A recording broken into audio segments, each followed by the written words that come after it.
Jaya Radha Madhava Kunja Bihari Gopi Janavallabha Girivaradhari.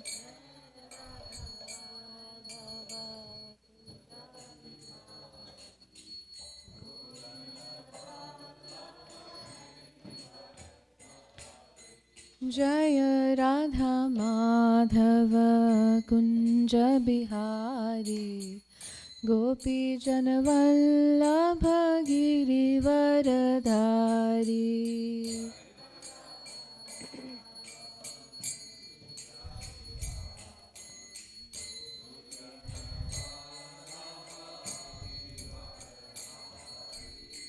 Yashodanandana Braja Janaranjana Yamuna Tiravanachari.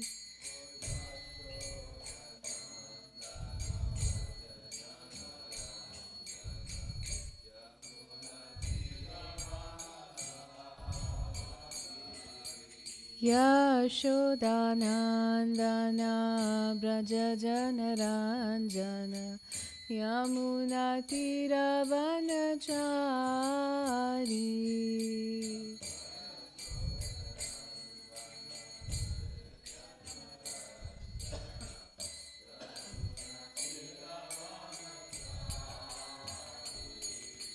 Jaya Radha Madhava Kunja Bihari Gopi Janavallabha Girivaradhari.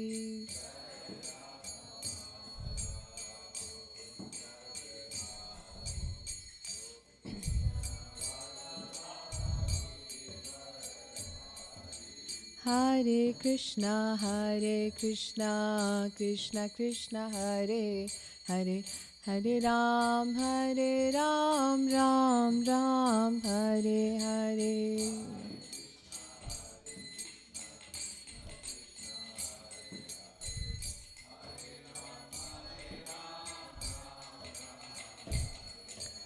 Hare Krishna, Krishna Krishna, Hare Hare, Hare Ram, Ram Ram, Hare Hare.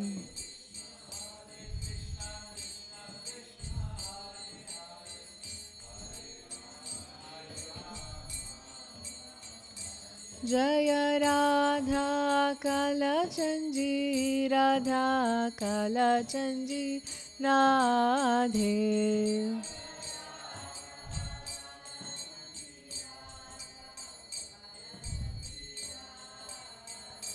Jaya Radha Govind, Radha Govind, Radhe.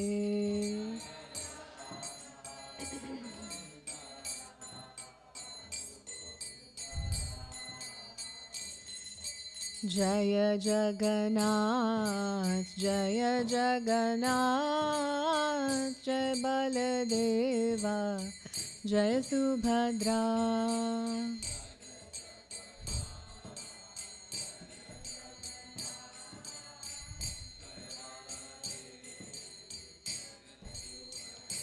Jaya Gauranitai, Gauranitai, Gauranitai, Jaya Gauranitai.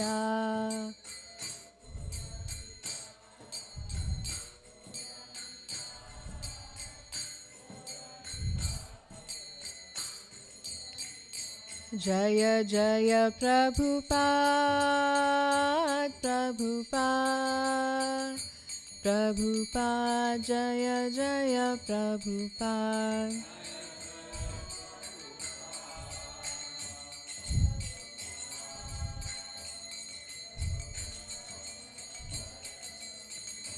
Jaya Jaya Gurudev, Gurudev, Gurudev, Jaya Jaya Gurudev.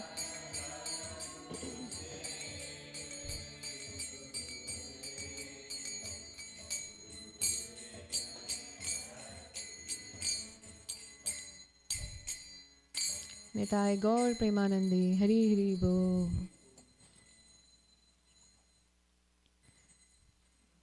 Welcome, dear devotees, to the morning Srimad Bhagavatam class. Om Namo Bhagavate Vasudevaya.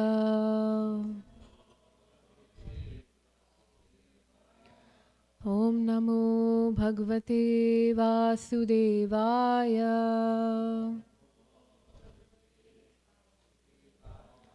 Om Namo Bhagavate Vasudevaya.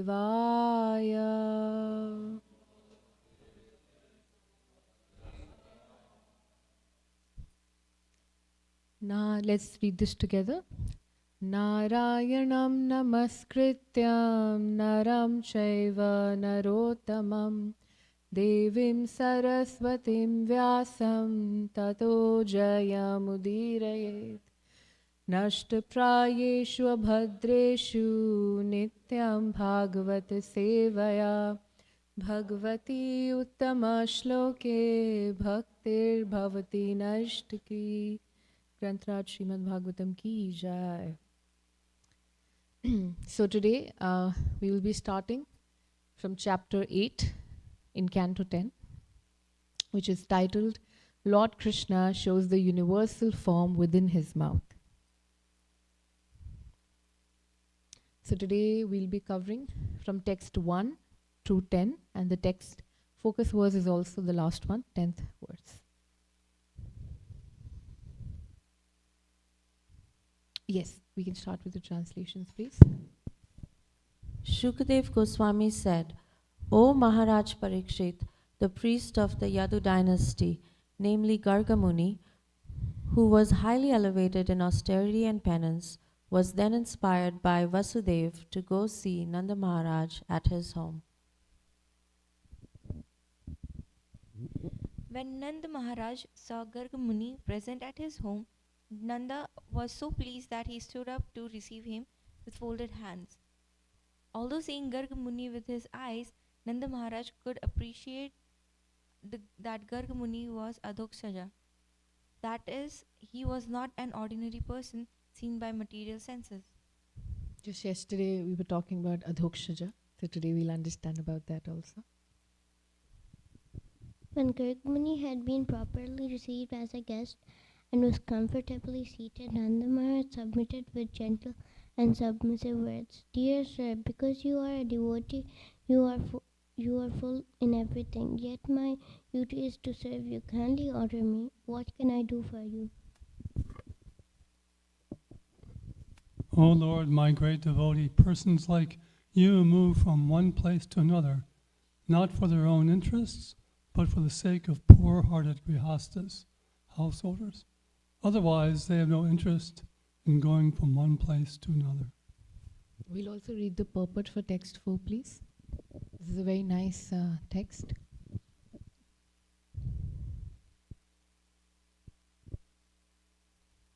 As factually stated by Nanda Maharaj, Garga Muni, being a devotee, had no needs.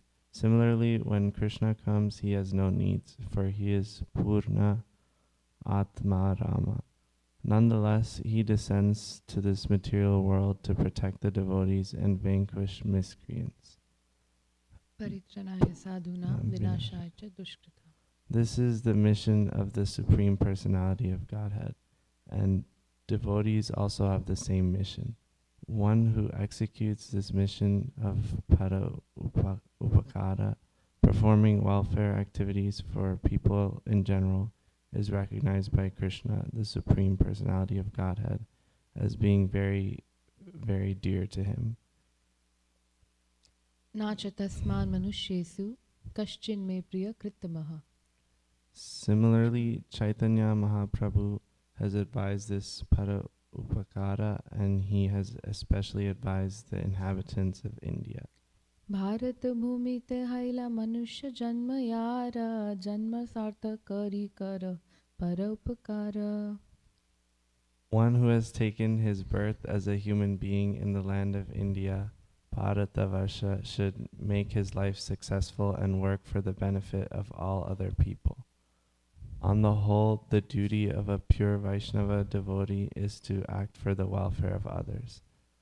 Nanda Maharaj could understand that Garga Muni had come for this purpose and that his own duty now was to act according to Garga Muni's advice.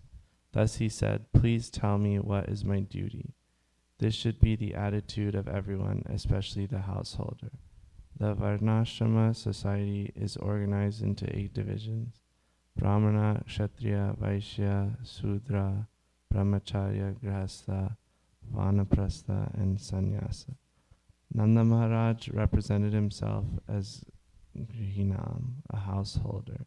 A brahmachari factually has no needs, but Grihis, householders, are engaged in sense gratification, as stated in Bhagavad Gita 2:44. Bhogeshwarya prasaktana daya partha chetasam. Everyone has come to this material world for sense gratification, and the position of those who are too attached to sense gratification and who therefore accept the grihastha ashrama is very precarious. Since everyone in this material world is searching for sense gratification, grihasthas are required to be trained as great Mahatmas. Therefore, Nanda Maharaj specifically used the word Mahavichalanam. Garga Muni had no interest to serve by going to Nanda Maharaja, but Nanda Maharaja as a grihastha was always perfectly ready to receive instructions from a Mahatma to gain the real benefit in life. Thus he was ready to execute Garga Muni's order. Thank you. We move to text 5, translation. O great saintly person, you have complied the astrological knowledge by which one can understand past and present unseen things. By the strength of this knowledge, any human being can understand what he has done in his past life and how it affects his present life. This is known to you.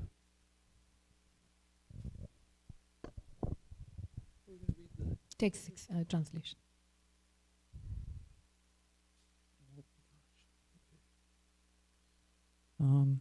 My Lord, you are the best of the Brahmanas, especially because you are fully aware of Jyoti Shastra, the astrological science. Therefore, you are naturally the spiritual master of every human being. This being so, since you have kindly come to my house, kindly execute the reformatory activities for my 2 sons. Gargamuni said, "My dear Nanda Maharaj, I am the priestly guide of the Yadu dynasty.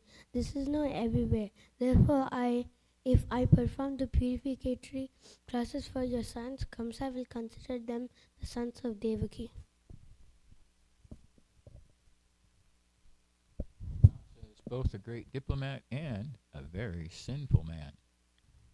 Therefore, having heard from Yogamaya, the daughter of Devaki, that the child who will kill him has already been born somewhere else, having heard that the 8th pregnancy of Devaki could not bring forth a female child, and having understood your friendship with Vasudeva, Kamsa, upon hearing that the purificatory process has been performed by me, the priest of the Yadu dynasty, may certainly consider all these points and suspect that Krishna is the son of Devaki and Vasudeva.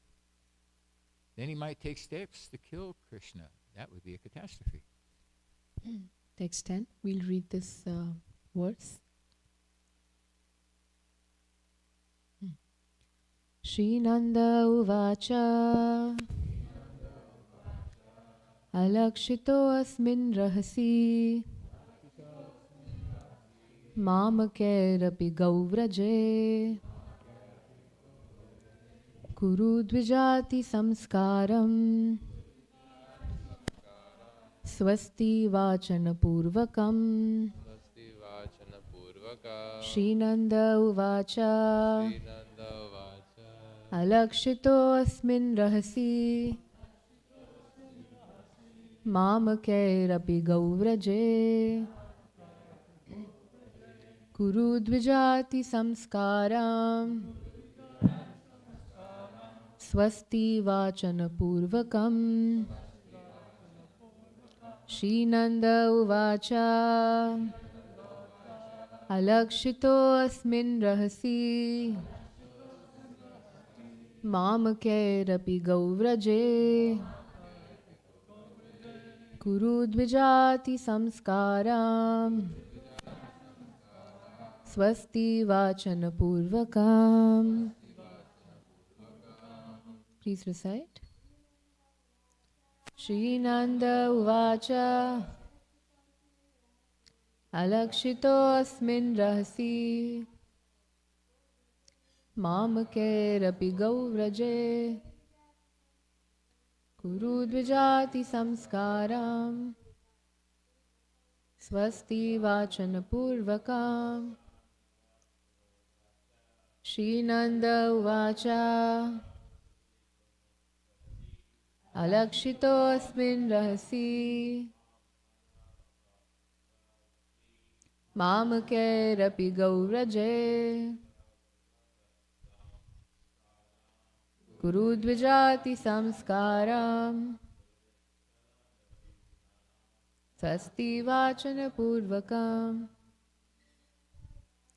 Srinanda uvacha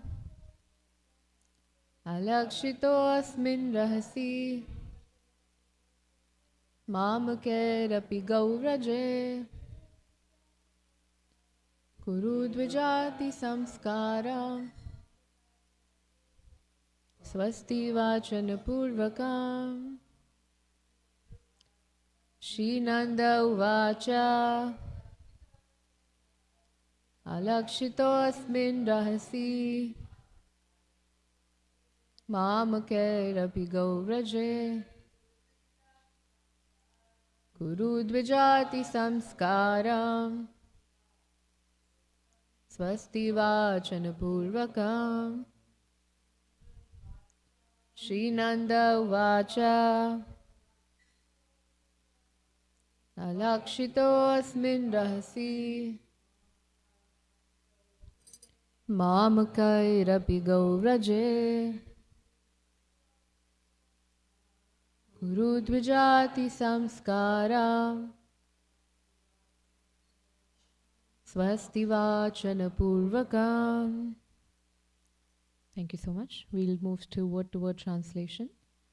Srinanda uvacha. Nand Maharaj said to Garg Muni, alakshitaha, without Kamsa's knowledge, asmin, in this cowshed, rahasi, in a very solitary place, mamake, even by my relatives, api, a still more secluded place, gauvraje, in the cowshed, kuru, just execute, dvijati samskaram, the purificatory process of second birth, samskara bhave dvijaha.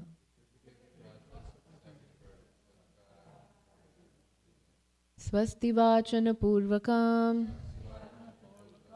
by chanting the Vedic hymns to perform the purificatory process. Translation and purport by His Divine Grace A.C. Bhaktivedanta Swami Srila Prabhupada Ki Jai.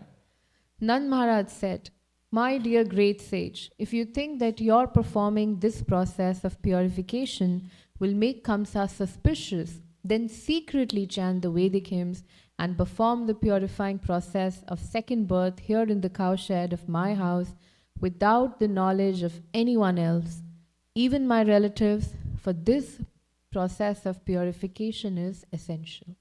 Purport. Nand Maharaj did not like the idea of avoiding the purificatory process. Despite the many obstacles, he wanted to take advantage of Garg Muni's presence and do what was needed.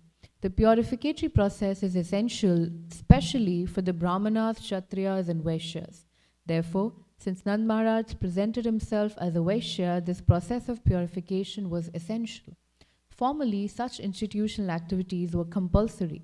Chatur Varnyam Maya Shishtam Guna Karma Vibhagashaha. Bhagavad Gita 4.13. Without these activities of purification, the society would be considered a society of animals. To take advantage of Garg Muni's presence, Nand Maharaj wanted to perform the Namakaran ceremonies, even secretly, without any gorgeous arrangements. Therefore, The opportunity for purification should be regarded as the essential duty of human society. In Kali Yuga, however, people have forgotten the essence. Manda sumanda matayo manda bhagya hi upadhruta. Bhagavatam 1.1.10. In this age, people are all bad and unfortunate, and they do not accept Vedic instructions to make their life successful. However, Nand Maharaj did not want to neglect anything. To keep intact a happy society advanced in spiritual knowledge, he took full advantage of Gargamuni's presence to do what was necessary. How degraded society has become within 5,000 years. Manda sumanda matayo manda bhagya. The human life is obtained after many, many millions of births, and it is intended for purification. Previously, a father was eager to give all kinds of help to elevate his children. But at present, because of being misguided, people are even prepared to kill to avoid the responsibility of raising children. Hare Krishna.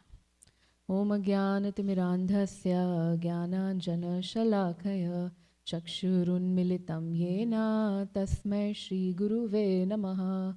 Shri Chaitanya Manobhishtam Stapitam Yena Bhutale Swayam Rupa Kadamayam Dadati Swapadantikam Vandeham Shri Guru Shri Yuddha Padakamalam Shri Gurun Vaishnavamscha Shri Rupam Sagrajatam Sahagana Raghunathanvitam Tam Sajivam Sadvaitam Savadutam Parijana Sahitam Krishna Chaitanya Devam Shri Radha Krishna Padan Sahagana Lalita Shri Vishakhan Vitamscha. He Krishna Karuna Sindhu Dina Bandhu Jagatpate Gopesha Gopika Kanta Radha Kanta Namastute Tapta Kanchana Gaurangi Radhe Vrindavaneshwari Vrishabhanu Sute Devi Pranamami Hari Priye Vancha Kalpatarubhyascha Kripa Sindhubhya Evacha Patitanam Pavanebhyo Vaishnavebhyo Namo Namaha.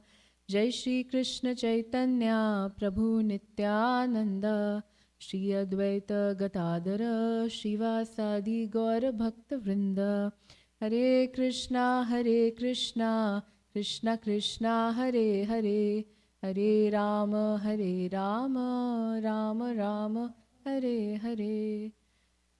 Namam Vishnu Padaya Krishna Prishtha Bhutale Srimate Bhakti Vedanta Swaminiti Namine Namaste Saraswati Deve Gauravani Pracharine Nirvishesha Shunyavadi Pashtatate Shatarine. Hare Krishna. So,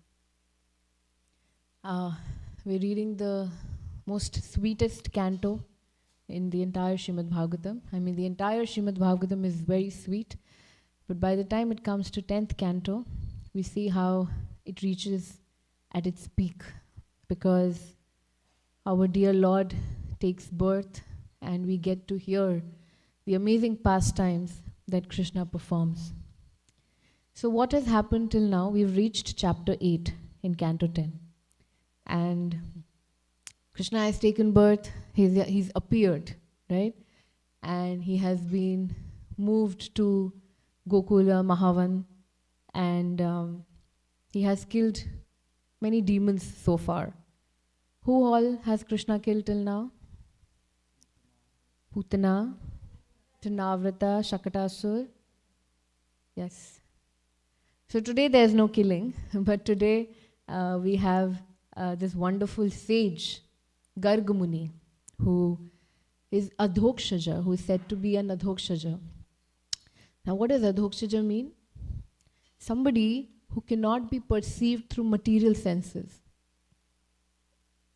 So we all have material bodies and material senses, and we all can see each other, right? But when Gargamuni, or like pure souls, travel, only people who are at the level of Adhokshaja, which means very pure souls, could be our spiritual masters, Srila Prabhupada and so on. they can see those personalities traveling. And so we have this, I'm going to reiterate this wonderful pastime, right? When Srila Prabhupada was sitting upstairs in the room, and who visited him? Narad Muni. So if Narad Muni comes here, we cannot see him because we do not have the capacity or the, the devotion to see him, but Srila Prabhupada saw.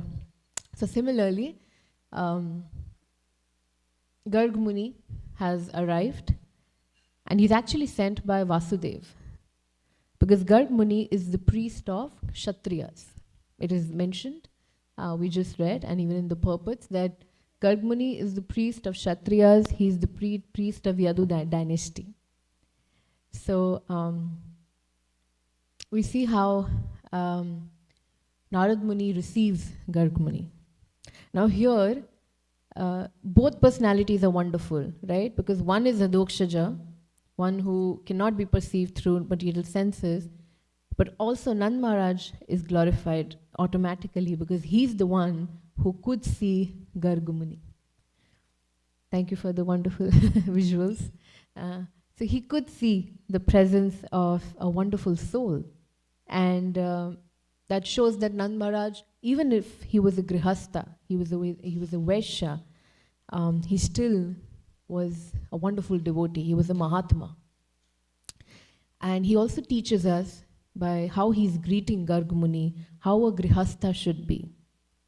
He says the first thing he meets Garg Muni, he of course pays his obeisances, and he says he glorifies him. That's what we should do when we meet somebody so exalted, or just meeting devotees. Actually, we should glorify, and that glorification should be authentic. It should not be just made up, but it should come naturally.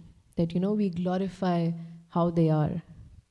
And Nand Maharaj says that you are wandering not for your personal interest, but because you're here to benefit people like us, especially the householders, the grihasthas. So it is actually said the duty of grihasthas is to honor these great brahmanas, and the best thing that we can do is take spiritual guidance from them, take spiritual advice from them, serve them. So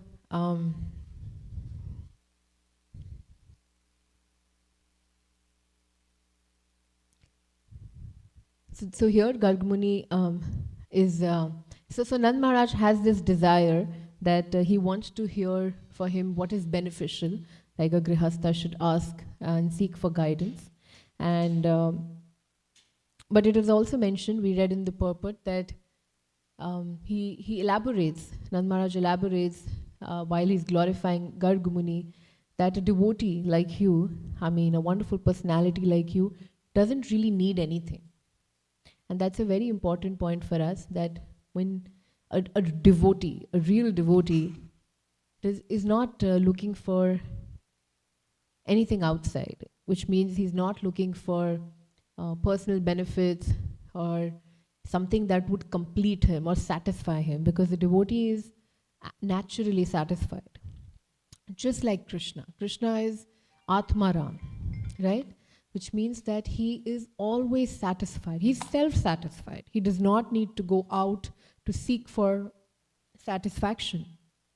And because the devotee is a spark of, is an infinitesimal part of Krishna, we also come to a point, like after a point, we should come to a stage where we are not looking for happiness or anything outside.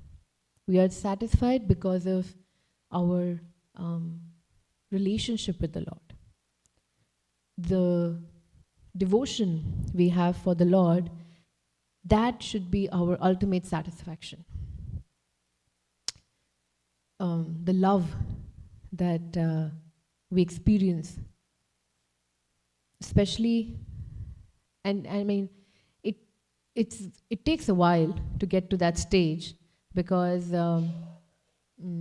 we are constantly trying to do what we are doing, right? We are trying hard.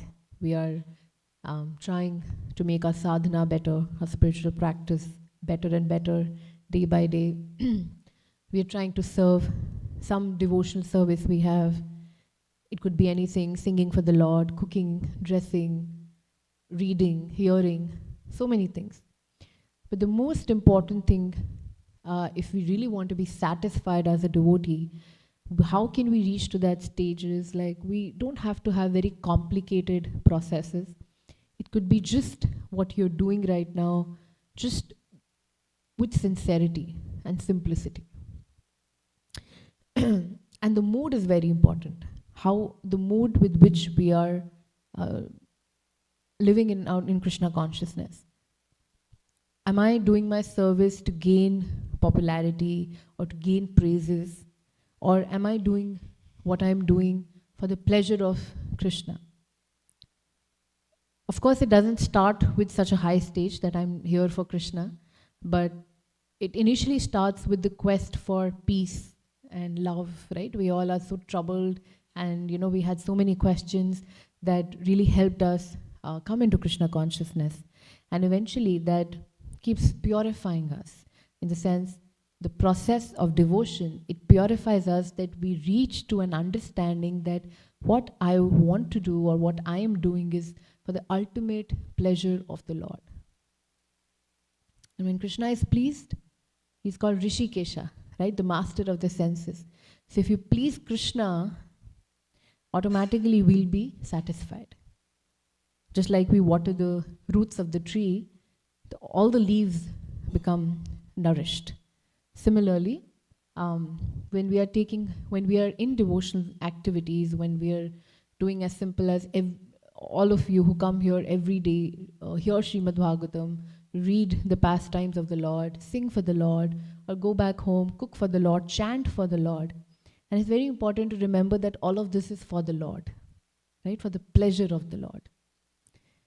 So it makes us also humble. And then we do not seek recognition in this entire process.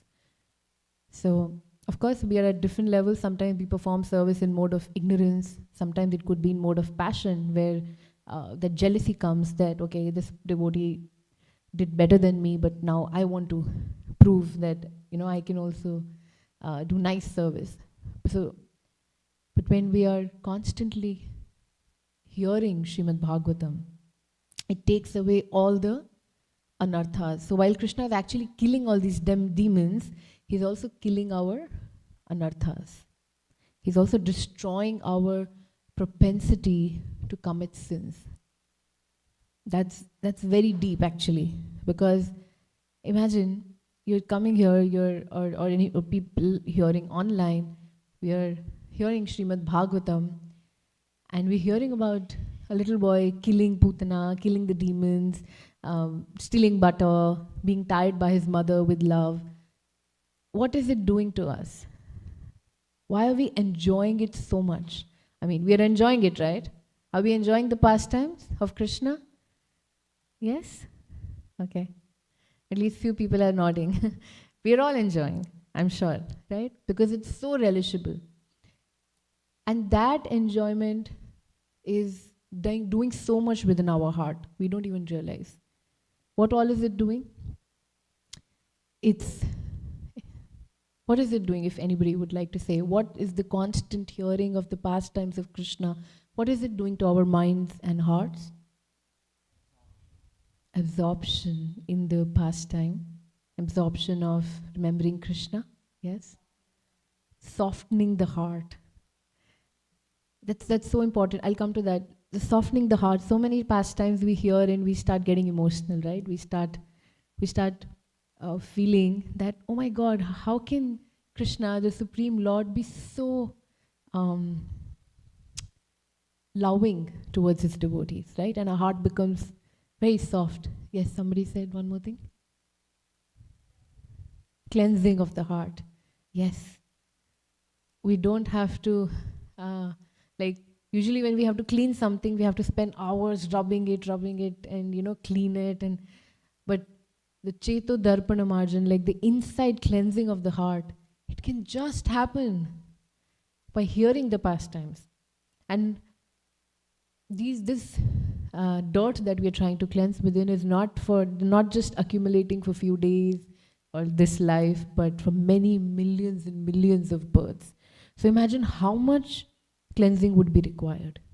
But just by even, sincere Shravan, like nicely, attentively hearing Srimad Bhagavatam, that shloka that we every day recite, right?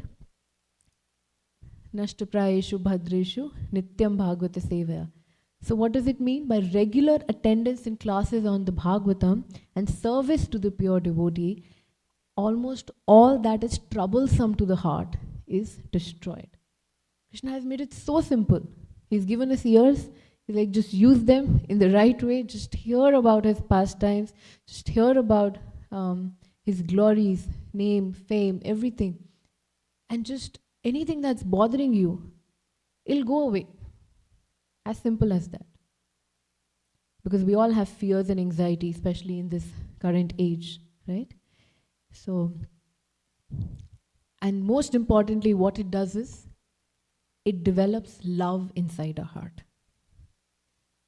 Is there anything else that can, apart from devotional services, that can develop or cultivate love within our heart for the Supreme Lord?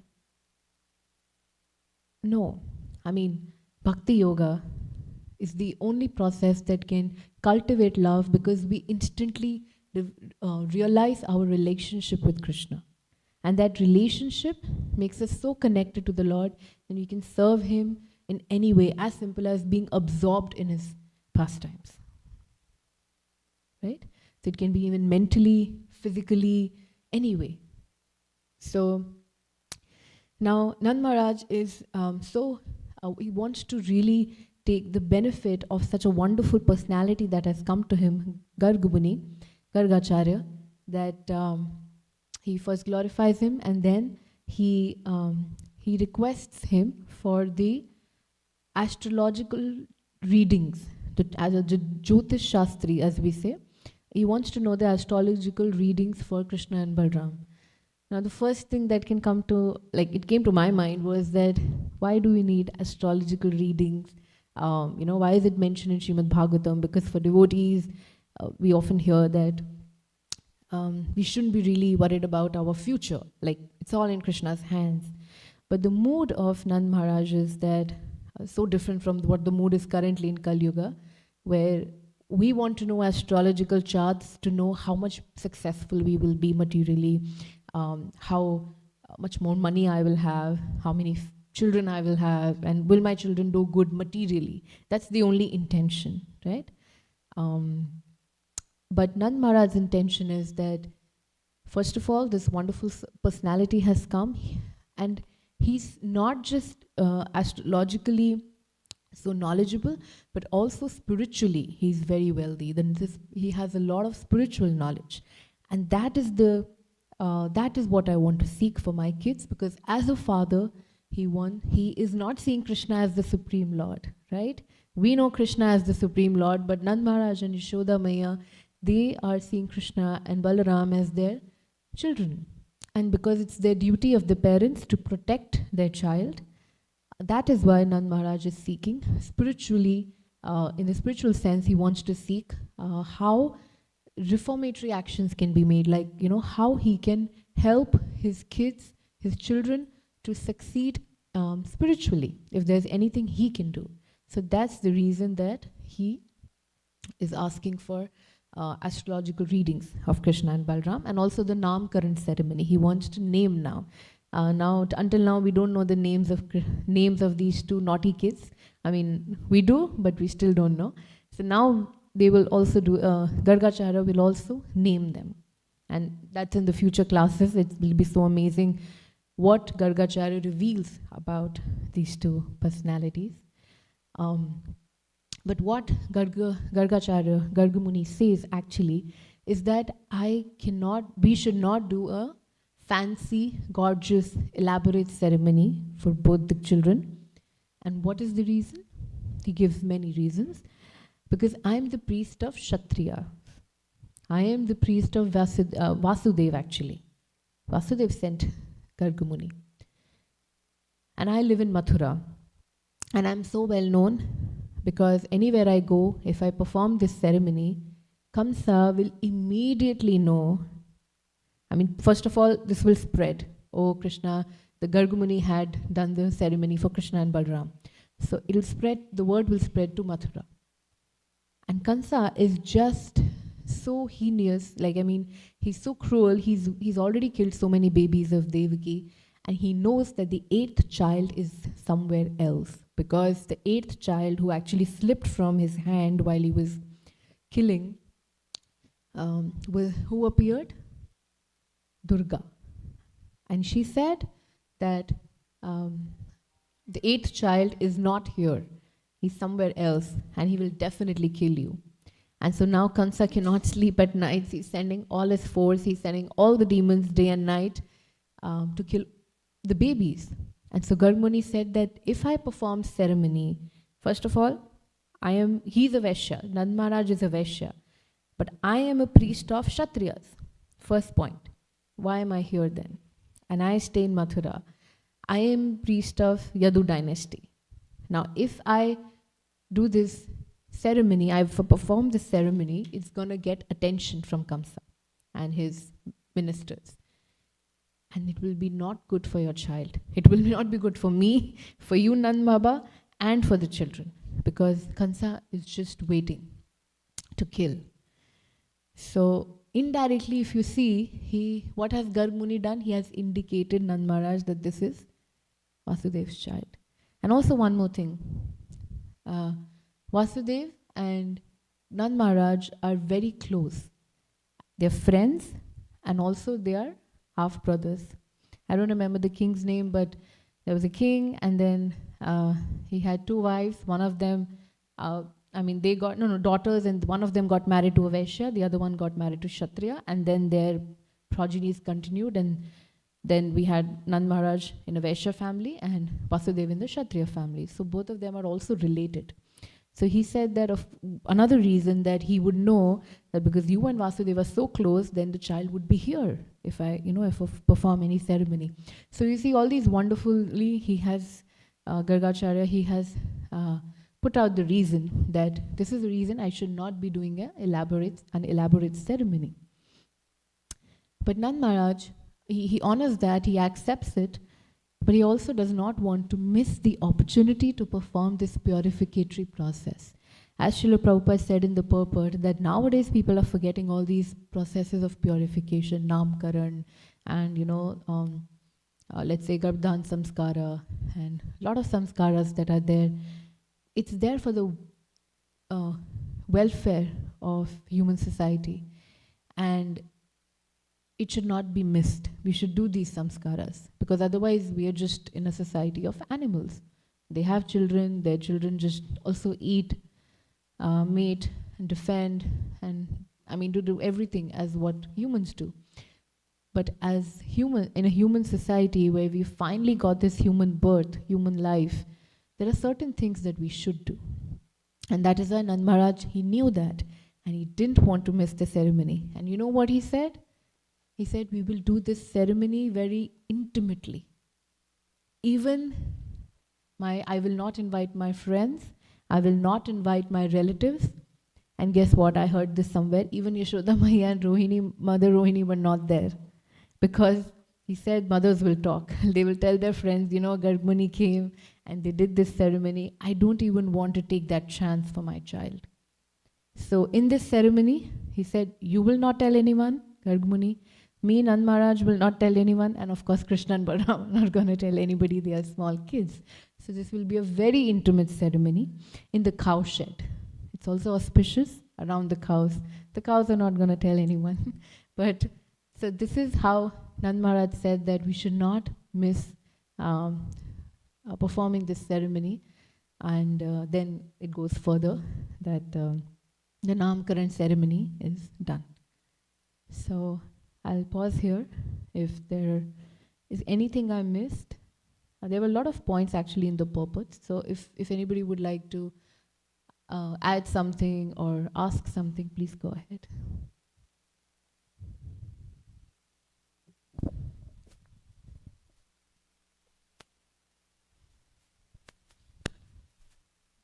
Hare Krishna. What a perfect situation for expecting mothers to hear about Krishna's pastime. I'm sure the forthcoming child must be very special. So I have a question. I was thinking about, um, since you spoke about, hearing about Krishna, like in Bhagavatam, it is Yasyam ve Sriyamanayam Krishne Paramapurushe Bhaktir Utpaddate. Number one, the devotional service arises, and Shoka Moha Bhayapaha. So lamentation, illusion, and fear is eradicated. So my question is, I was thinking about like Christianity, for example. They speak so much about love, like I'm just paraphrasing, love that Almighty with your heart or something. And so many texts and so many passages you'll find which are in alignment with our teachings. So I wonder sometimes, because they are not talking specifically about God as a person, right? And as we hear, on the contrary, in our lineage, where we have to hear specifically about Krishna, then only these things happen. But at the same time, we have an example of Rukmini, Mother Rukmini, who didn't know about Krishna, but she heard about Krishna. But there was Krishna element. Although she was not in touch with Krishna, she had not seen Krishna, but at least she knew about Krishna. So my question is, in such traditions or religions where there is no specific talk about God as a person, does this effect take place? Shoka, Moha, Bhaya, and Bhakti. I think that's a very nice, thought-provoking question. I think it does. It might. I'm not sure, but it might take place to a certain degree. And I've also heard Srila Prabhupada saying that, somebody can correct me if I'm wrong, but I just recall a little bit that if Muslim or Christians, if they are practicing in their religion perfectly, like honestly and religiously, then they will. I don't think he says they will attain love of God, but I think he says they will go to heaven. I mean, they will attain a certain destination. But yes, you're right that the love of God, I don't want to say that it's not there probably in other religions, because that would be like me being very judgmental or biased to my path. But if there are some very honest teachers and practitioners, even on other religions. So, but you're right, the text does not describe about the intimate pastimes like how we have in Srimad Bhagavatam. So that taste is probably, I don't know, it's unexplored. But yes, Nandbash Prabhu would like to add something.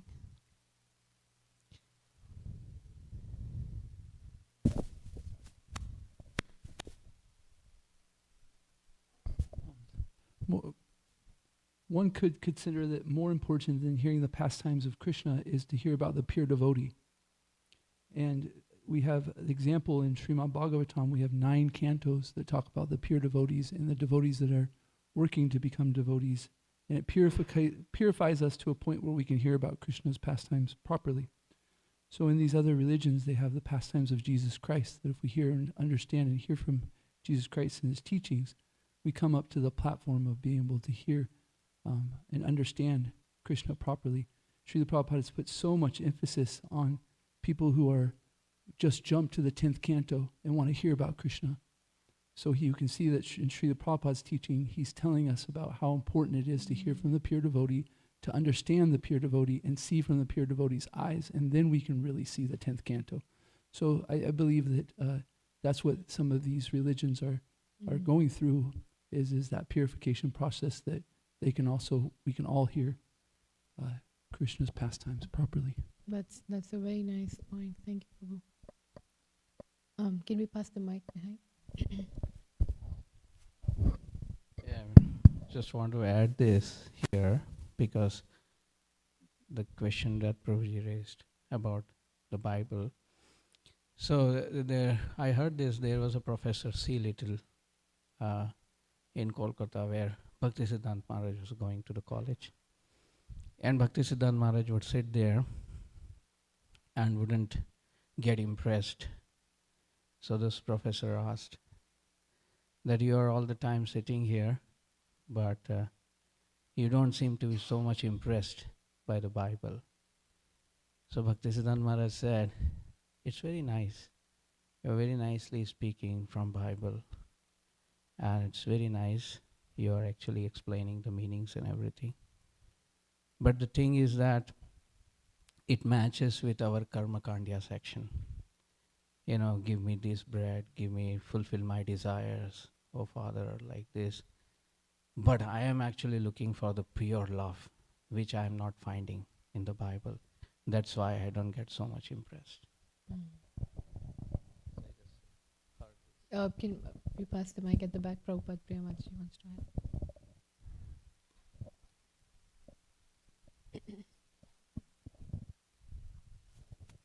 Hare Krishna. It's a different topic. I was thinking about how Krishna had this ceremony performed in the cowshed with just Nanda Maharaj and, maybe very few of the elder men of the village. And I was thinking, why did Krishna do that? Because everything that Krishna does, he does for his pleasure. He doesn't do it. He's not forced to accept some second best situation, Like everything is optimally for his pleasure because he's God and he's arranging everything. I was thinking, why did he do this? Because we know that Krishna, he likes festivals, he likes to be surrounded by devotees, he likes, this mood of utsaha and all that. So then the thought that came to my mind was that he knows that Gargamuni has a very different mood from the Brajbasis, right? And so Gargamuni's going to come and we're going to hear that he's going to say, oh, this child has a, he's basically God. He's same as Narayan, he appears in different ages and different colors. And so Krishna, he needs for that to be spoken, right? For the benefit of all of the Bhagavatam readers in the future, right? Like us, like we need to know that Krishna is the Supreme Personality of Godhead. And but he doesn't want the Brajbasis to know that.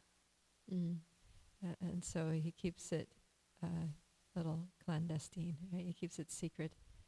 Because the Brajbasis, their mood is not that Krishna is the Supreme Personality of Godhead.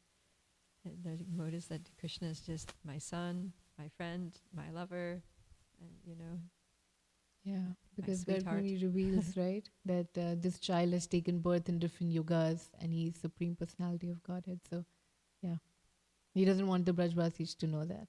Yeah. And That's also, what I was thinking. Do you go have ahead. other thoughts? Do you have any other thoughts? Sorry? Do you have any other thoughts? I on also thought that a lot of pastimes have showed Vatsalya Prem, motherly affection of Mother Yashoda, that a lot of pastimes have shown her anxiety and her worry. But this is another pastime where Nand Maharaj is in fatherly affection. He also doesn't want, he wants to protect his child and he doesn't want, like the fear of Kansa will know and my child would be in danger.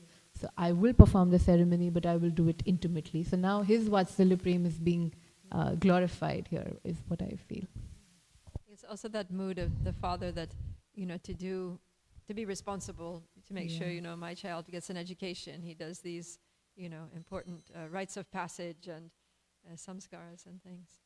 Yes. So, nice. Thank you. Right. Radha Kalachanji.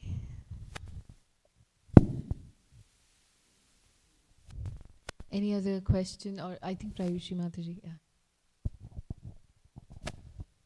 Hare Krishna Mataji, I had a question. Like, what kind of purification process is that? Like, is it because Lord Krishna killed the demons, or for what reason? This process, like there are different, like name giving ceremony. This is one process. They're all very. They hold importance in our tradition. Like nowadays it is lost, but some people still do name giving ceremony, and there is a samskara. Like there could be a, I don't know, but maybe a yagya, or this is for the purification of the child, and also because the person who is performing the ceremony is so potent. Gargacharya, and when they perform ceremonies, their blessings and all their the purity they hold, that really helps in this for the child. For the child it's being performed. So that is why all the processes from the time the child is conceived, it's in the womb. There are different ceremonies that are done in different months. Now this is for the protection of the child, this is for the safe delivery of the child, this is for like a lot of things. And not just that, it is actually recommended when the child is in the womb, one should keep hearing the glories of the Lord, Srimad Bhagavatam or any other scripture, because the child is listening, and that is also doing the purification. But nowadays, we do see, and it's not just in the womb, right? When the child also comes out, like then also the duty of the parents, it continues that they have to take care of the spiritual life of children. And because you as a parent have brought a soul in this world through Krishna's blessings. And now it is on you that you have to, you hold, you're extremely responsible for how you upbring that child. But nowadays, in the world outside, like Prabhupada said that last line, right? That previously a father was eager to give all kinds of help to elevate his children, but at present, because of being misguided, people are prepared even to kill to avoid the responsibility of raising children. Because we don't have the right guidance, how will I give correct guidance to my children? And that is why this emphasis is given that these processes, the consciousness, everything is so important. The purification doesn't only take place while the ceremony is happening, but all the time, even when the baby's in the womb, like I said, or when the baby comes out, and till certain age, the consciousness is so delicate that you have to make sure what you're surrounding your children with, what kind of people, what kind of education we are giving them, right? So yeah, I think that's what it is. And now people don't really care. They will leave their children anywhere. They will how they will fight in front of their children. They will abuse partners in front of each other, in front of their children. So that all creates a lot of impact. And the child grows with that. He grows up with that consciousness and then continues the cycle. So when we do these purification processes, these purificatory processes, it really protects the consciousness of the child. It brings good qualities, good virtues in the child. And that seed is planted. Of course, it can be groomed in any direction, but at least the right seed is planted. If I want to have a rose tree in my courtyard, I will not plant the seed of a mango, right? I have to plant the right seed. So when the right seed is planted, at least I know the starting is good, and then I have to take care of it further. So yeah. Thank you so much, Mataji. Thank you. Mr. Bhagwan Prabhu.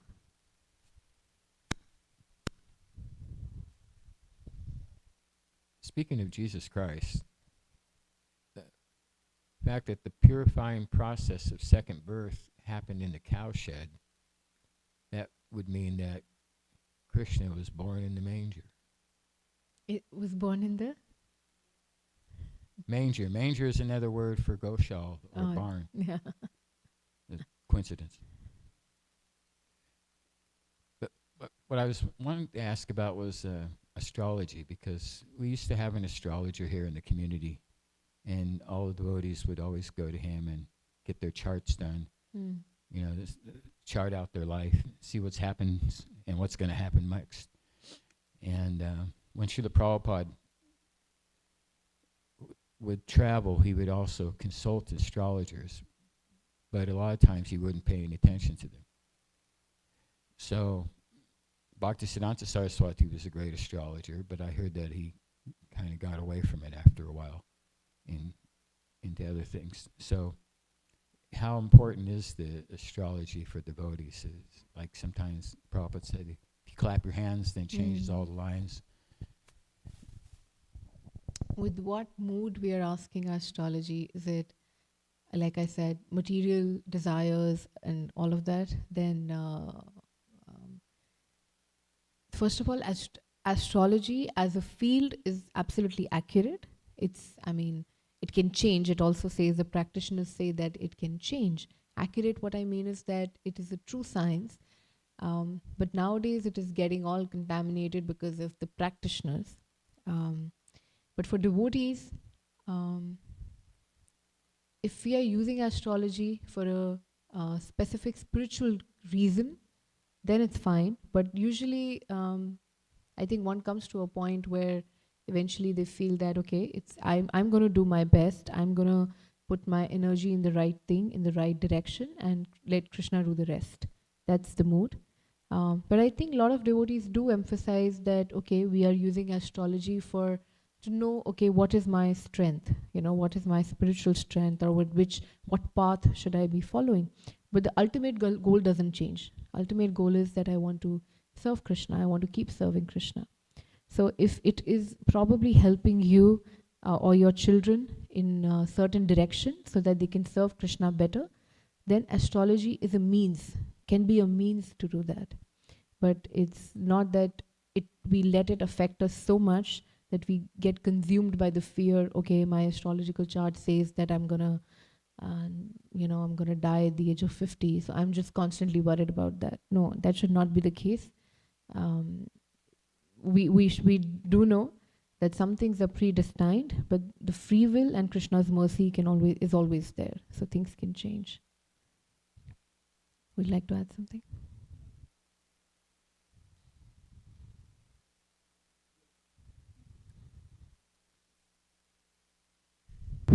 The Western thought of astrology, which creeps in quite often in different cultures, is it's a prediction of what's going to happen, or destiny, or what's going to happen in a month. But the Eastern perspective of astrology is character or perspective, strengths, weaknesses, like you were saying.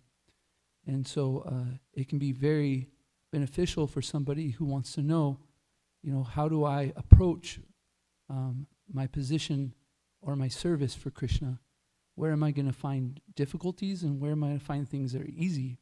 And this isn't a look of like, I want to know what the specific situation is. It's how I move through it. And so you can see astrology's influence on just a day-to-day basis on the energy. For instance, like Ekadasi. Ekadasi's energy is naturally very spiritual and very renewing. And if you take the nakshastra with it, like Ashlesha, that's going to be intense. I'm not looking for an understanding of what's going to happen today, but I can also see that there's a certain energy of the day that could have influences. And so then if you have that perspective, you can kind of see things, oh, this makes sense why this is going on. This is why, this debate I might not choose to do this day, because it's a day that the energy can be very fiery. So if we look at astrology like that, it can be beneficial on how we serve Krishna. But if we try to just make it a material thing and how to manipulate the world, it becomes, it owns us instead of us being able to use it as a tool. Thank you so much. So we'll wrap up here. Vanchakalpitarubhyascha kripa sindhubhaiva cha patitanam pavnebhyo vaishnavebhyo namo namah. Anant Koti Vaishnav Vrinda ki jai. Srimad Bhagavatam ki jai. Shri Prabhupada ki jai.